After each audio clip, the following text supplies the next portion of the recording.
Open your brokerage account right now. Look at it. Everything probably looks fine. Maybe one line is a little red, but the rest is holding. Your 401k statement came last month, and the number looked reasonable. Your advisor told you you're diversified. You nodded. You felt okay. That's exactly how it felt in September 2008. That's exactly how it felt in February 2020. That's exactly how it felt in March 2000, the week before the NASDAQ lost 78% of its value over the next 2 years. Not a single person in those moments thought they were about to get destroyed. They thought they were fine. They thought they were smart. They thought they were protected. And most of them were holding the exact same 5 categories of assets that are sitting in millions of American portfolios right now, today, being called safe, diversified, and well managed. Here's what I've learned after going back through every major crash since 1929 and looking at the wreckage. The first wave of losses, the obvious ones, always takes the things people knew were risky. The meme stocks, the leveraged bets, the things the media points at after the fact and says, well, obviously, those losses are painful. They're not the ones that end retirements. The second wave is the one that ends retirements. And the second wave always takes the things people moved into for safety. That's what this video is about. These 5 assets don't crash loudly. They don't make the front page the week they start dying. They go quietly, politely. And by the time the number on your screen confirms what happened, the exit is already gone. Let's start with the one that has a door, until it doesn't. In 2006, a 58-year-old teacher in Phoenix named Linda Hartley put $80,000 into something her broker called a real estate income fund. Backed by physical property, monthly distributions, safe as houses. She was told she could access her money in 5 years. In 2008, she tried. The redemption window was suspended. Her $80,000 was locked inside a non-traded REIT, a vehicle that exists in a parallel universe from the publicly traded real estate funds most people know. Unlike a REIT you can sell on any market day, non-traded REITs have no secondary market. Your exit depends entirely on the manager deciding to buy you out or take the fund public. In normal times, this works. In a crash, when the underlying real estate loses value and the manager needs to preserve capital, that exit disappears. FINRA documented dozens of these suspensions between 2008 and 2012. Retirees, teachers, engineers, people who thought they owned an asset, discovered they owned a promise. Linda eventually recovered a portion of her money in 2012. It was worth $31,000. She lost $49,000 not to a bad gamble. She lost it to a feature her broker never explained. An asset you cannot sell in a crisis is not an asset. It's a hostage. And right now, in 2025, non-traded REITs and interval funds hold hundreds of billions of dollars in American retirement accounts. Blackstone's Bright alone raised over $70 billion before it began limiting redemptions in late 2022. The structure hasn't changed. The risk hasn't changed. The marketing has. Drop a comment right now. Do you own any fund that has redemption limits or lockup periods? Check your statements before you answer. I'll wait. Now let's talk about the asset that's been the foundation of every safe American portfolio for 40 years. And why 2022 proved it can fail at the worst possible moment. For 4 decades, financial planners operated on a single assumption so universal it became doctrine. And when stocks go down, bonds go up. The 60-40 portfolio, 60% stocks, 40% bonds, was the answer to every nervous client, every cautious retiree, every person who said, I can't afford to lose this money. The bond allocation was the parachute. In 2022, the parachute didn't open. The Bloomberg U.S. Aggregate Bond Index lost over 13% in a single year, the worst performance since 1926. At the same time, the S&P 500 fell 19%. A retired engineer in Cleveland named Robert Marsh had followed his advisor's recommendation for 20 years. Disciplined 60-40 allocation, rebalanced annually. In 2022, he lost on both lines simultaneously, not because he did anything wrong, because the historical relationship between stocks and bonds was a product of one specific condition, falling interest rates, and that condition reversed overnight. Long-duration bonds are essentially bets on rates staying low. When the Federal Reserve raised rates from near zero to over 5% in 12 months, those bonds didn't just underperform, they detonated. The longer the duration, the harder the fall. And the funds most marketed to conservative, older investors, the ones with stable and incomes in their names, were often loaded with exactly those long-duration instruments. The 60-40 portfolio is not dead, but it is no longer guaranteed to be your parachute. And you need to know, before the next crash, whether your parachute has been tested in the world we're actually living in, not the world of 1995. The third asset is the subtlest, and subtle is the most dangerous kind of wrong. Leveraged ETFs are sold as simple products. A 3x S&P 500 ETF sounds straightforward. Market goes up 1%, you go up 3%. Market goes down 1%, you go down 3%. That math is accurate for exactly 1 day. What almost no retail investor understands is what happens over weeks and months because of something called daily reset. Every leveraged ETF resets its leverage at the close of each trading day. This creates a compounding effect called volatility decay. In choppy, sideways, or gradually declining markets, the daily reset works against you in a way that's nearly invisible until it becomes catastrophic. FINRA documented this clearly. An index that falls 10% and then rises 10% is approximately back where it started. A 3x ETF tracking that same index is down 9% after the identical moves. The leverage doesn't just amplify direction, it amplifies the structural drag of volatility itself. In 2009, a 2x S&P fund lost 65%, while the underlying index lost 38%.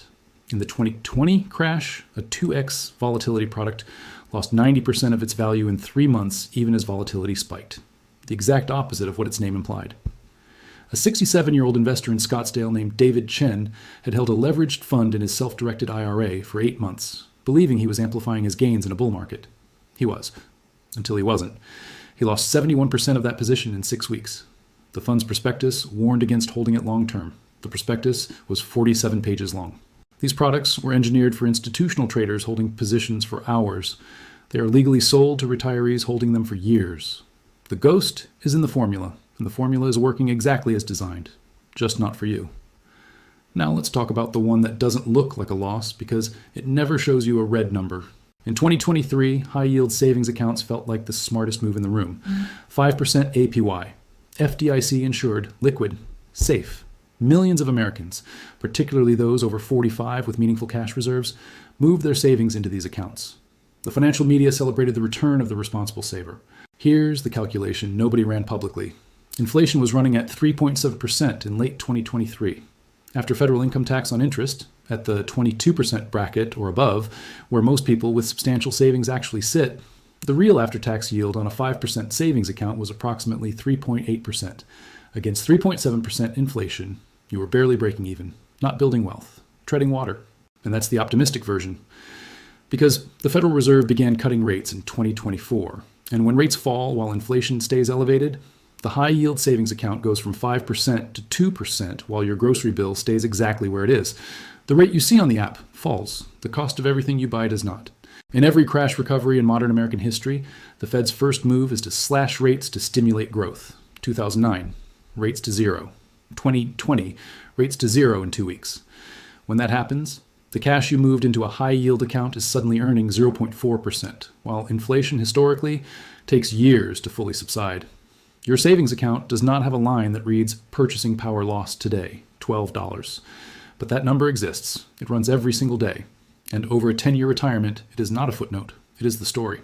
Cash is not a neutral position.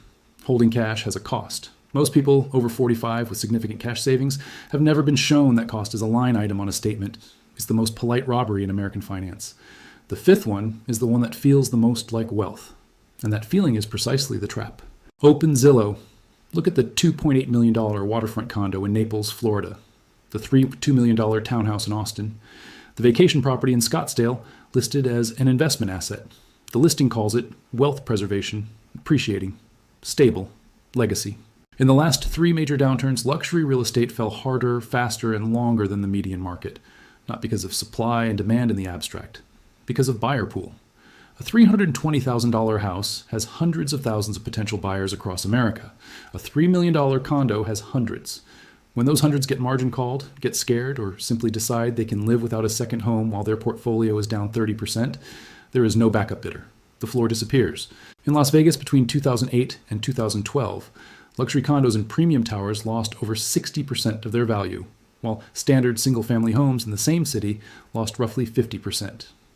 In Miami's Brickell district, new luxury towers sat 70% empty. Developer prices held artificially on paper while real transaction prices, when desperate sellers finally found desperate buyers, were 40 to 50% below asking. A 63-year-old real estate attorney named Margaret Calloway had purchased a $1.4 million unit in 2006 as her retirement anchor. She sold it in 2011 for $520,000. She did everything right by the conventional wisdom of her era. The conventional wisdom didn't account for what happens when the pool of people who can spend $1.4 million on a second home shrinks by 80% in 18 months. In 2022 and 2023, luxury markets in Boise, Austin, and Phoenix corrected 20 to 30% from peak, while entry-level inventory held relatively stable. The prestige premium is real in a bull market. In a bear market, it becomes a liability because wealth preservation requires buyers. And the buyers with $3 million in liquid capital are the first people to stop spending when the economy turns. You are not hedging against a crash when you hold luxury real estate as your primary wealth vehicle. You're concentrating your exposure in the one market segment where the psychology is most volatile and the exit is slowest. The asset that looks most like wealth is often the most sensitive to the feeling of wealth disappearing. So here's where we are.